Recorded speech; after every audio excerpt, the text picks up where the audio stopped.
आज बुधवार 18 जून 2025 की अमेरिका, यूरोप और पश्चिम एशिया की कुछ प्रमुख खबरें यहाँ दी गई। संयुक्त राज्य अमेरिका इजराइल ईरान संघर्ष पर ट्रंप का रुख। राष्ट्रपति ट्रंप ने इजराइल ईरान संघर्ष पर बहुत कड़ा सार्वजनिक रुख अपनाया है।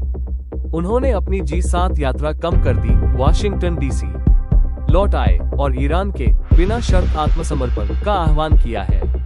उन्होंने सोशल मीडिया पर ईरानियों को तत्काल तेहरान खाली करने की चेतावनी भी दी और कहा कि अमेरिका जानता है कि सर्वोच्च नेता अयातुल्ला अली खामेनेई कहां छिपे हैं। इसने संभावित गहरे अमेरिकी हस्तक्षेप के बारे में अटकलों को हवा दी है। अमेरिका ने कथित तौर पर इजराइल की रक्षा के लिए लड़ाकू विमानों और युद्धपोतों को मध्य पूर्व में रक्षात्मक स्थिति में भेज दिया है। शेयर बाजार में अस्थिरता।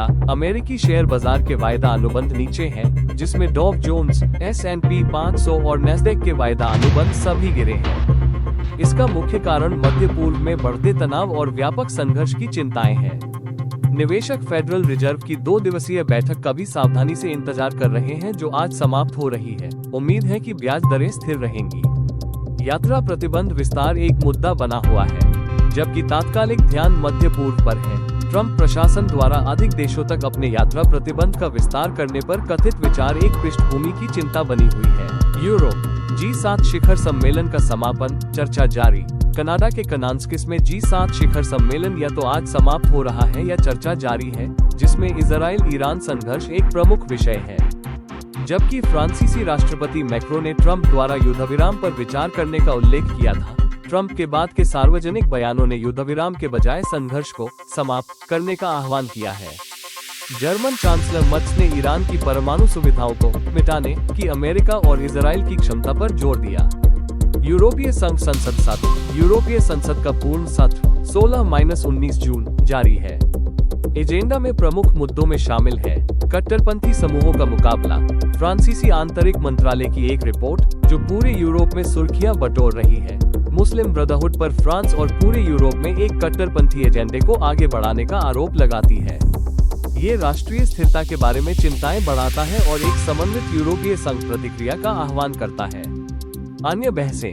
बाल यौन शोषण अपराधों पर अद्यतन यूरोपीय संघ व्यापी कानून आयोग की वार्षिक कानून के शासन पर रिपोर्ट, रिकवरी और रेजिलिएशन सुविधा के कार्यान्वयन और गाजा में मानवीय संकट पर चर्चा जारी है। यूरोपीय संघ बिलों की नीलामी। यूरोपीय आयोग ने आज यूरोपीय संघ बिलों की नीलामी की घोषणा की। प्रवासी क्रॉसिंग। इस साल छोटी नावों के जरिए फ्रांस से ब्रिटेन में प्रवासियों की रिकॉर्ड संख्या पार कर गई है, जो यूरोप में प्रवासन के साथ चल रही चुनौतियों को उजागर करती है। पश्चिम एशिया इजराइल ईरान संघर्ष नाटकीय रूप से तेज हुआ। इजराइल और ईरान के बीच सीधा सैन्य टकराव नए उच्च स्तर पर पहुंच गया है, जिसमें दैनिक हमले और बढ़ती हताहतों की संख्या शामिल है। लगातार हमले। दोनों पक्ष लगातार मिसाइल और ड्रोन हमलों की रिपोर्ट कर रहे हैं। ईरान का दावा है कि उसने इजराइल के खिलाफ हाइपरसोनिक मिसाइलों का इस्तेमाल किया है। इजराइल ने कथित तौर पर तेहरान में ईरान की खोजर मिसाइल उत्पादन सुविधा, रिफाइनरियों और तेल डिपो को निशाना बनाया है। पहले की रिपोर्टों में नातांज सहित ईरानी परमाणु सुविधाओं पर भी हमलों का सुझाव दिया गया था। हताहत और चेतावनी। ईरान के सर्वोच्च नेता अयातुल्ला अली खामेनेई ने इजराइल के लिए कोई दया नहीं का बयान दिया है और कड़ी प्रतिक्रिया का संकल्प लिया है। इजराइल ने तेहरान के जिला 18 के लिए निकासी चेतावनी जारी की है, जो संभावित हमलों का संकेत देती है। उच्च प्रोफाइल हताहत। प्रमुख ईरानी सैन्य और खुफिया कमांडरों, जिसमें रिवोल्यूशनरी गार्ड्स के खुफिया प्रमुख भी शामिल हैं, को निशाना बनाने और मारने के बारे में रिपोर्टें जारी है।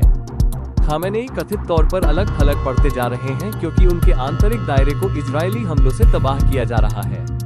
अमेरिकी भागीदारी। अमेरिका अब इजराइल की रक्षा के लिए रक्षात्मक स्थिति में सक्रिय रूप से शामिल है, सैन्य विमानों और युद्धपोतों को क्षेत्र में ले जा रहा है। ट्रंप ने ईरान के ऊपर आसमान पर पूर्ण और कुल नियंत्रण का दावा किया है। सुरक्षा स्थिति के कारण यरूशलेम में अमेरिकी दूतावास 3 दिनों के लिए बंद रहेगा।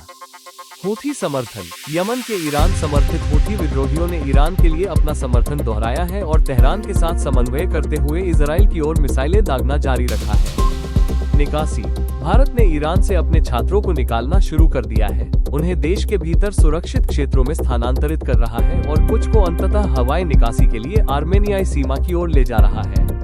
आर्थिक प्रभाव। बढ़ते तनाव और वैश्विक आपूर्ति व्यवधानों, विशेष रूप से होर्मुज जलडमरू मध्य के माध्यम से की चिंताओं के बीच तेल की कीमतें बढ़ रही है।